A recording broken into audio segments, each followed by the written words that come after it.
lähtepositsioon on ju selline, et põhimõtteliselt ei tohiks põhiõigus astendada, et nad peaks olema mingil tasandil või lähtepunktina põhimõtteliselt kõik nagu sama head. Aga nüüd, kui edasi minna ja hakata arutama, siis on mingitel põhjustel ikkagi püütud mitte väga kõva häälega, ma julgen väita ka võib-olla ka mitte päris üldaktsepteeritavalt, on püütud ikkagi püramiidi tippu midagi panna või seal näha tahta. Et väga, väga sageli teatud põhjustel, muide NB, menetluslikel põhjustel, öeldakse seda, et kui meie põhiseadust vaadata, siis põhiseaduse 15 lõige 1 esimene lause, et seal on kõige tähtsam põhiõigus. Õigus pöörduda siis kohtusse seoses enda mingite õiguste rikkumisega. Et see on siduvusklausel ja tõepoolest, et kui seda võimalust meil ei oleks, seda sama suurt õnne kohtus pöörduda, no siis jutt kõigist muudest põhiõigustest oleks ju mõttetu, et kui sa ei saaks kaitsta neid. Et selles mõttes on see kohtukaebeõigus nagu kõige olulisem võib-olla. Jah, ma olen tahtnud mitmetel puhkudel ja alati rääkida, seda ei taheta väga kuulda, see on problemaatiline meie kriminaalkohtupraktikas, aga ma olen alati tahtnud väita, et süütuse presumptsioon on ka ikkagi üsna tipu lähedal. See tähendab, et süütuse presumptsiooni põhireegel, see tähendab, mitte kedagi ei tohi käsitada kuriteos süüdi olevana enne süüdimõistva otsuse jõustumist. Et minu meelest ma ei kujuta ette, et seal isegi mingi riive võimalik oleks, rääkimata rikkumiseks. Ma ei kujuta ette, kuidas on võimalik õigustada, et me siiski hakkame kedagi tegelikult ka kurjategijaks pidama enne süüdimõistva kohtuotsust. Aga nagu te märkate, siin on reaalne elu teeb siin igasuguseid vingerbusse ja ütleme, alustame sellest, et ajakirjandus ei taha loomulikult kuuldagi sellest.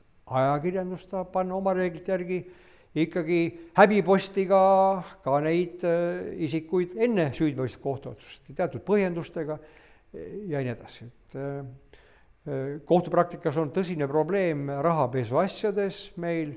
Rahapesu puhul tuleb ju mingil määral kindlasti ka see eelkuritegu tuvastada ja nii see tegelikult on, et sealt Euroopa Liidu poolt on öeldud, et esiteks on see keeruline, see rahapesu eelkuritegu võib mingis muus riigis olla ja seetõttu on öeldud, et eelkuriteo tõendamisel kehtivad madalavad standardid.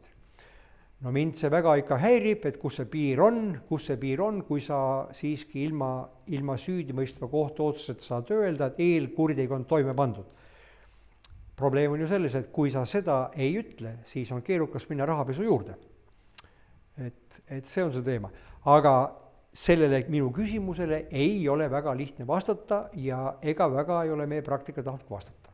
Tõsi, veel kord, õige on see, et Euroopa Liit seda nõuab, te ei tohi eelkuriteo tõendamisele nii rangeid nõudeid esitada. Et võib-olla niimoodi.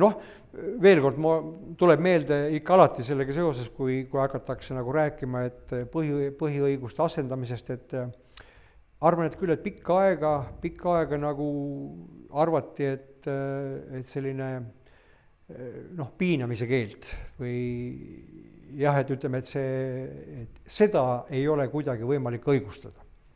Piinamist, mis tahes situatsioonis, ükskõik mis ei oleks, et igal juhul alati siin jõutakse rikkumise juurde.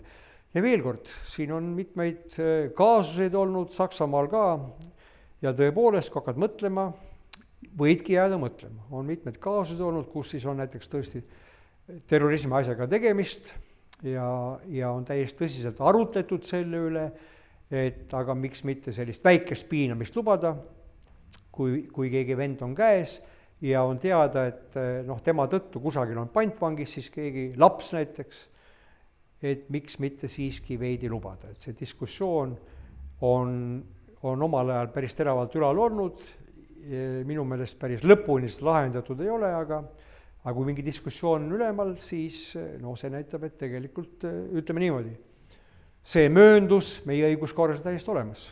See tähendab piinamise mööndus. Julgen väita küll.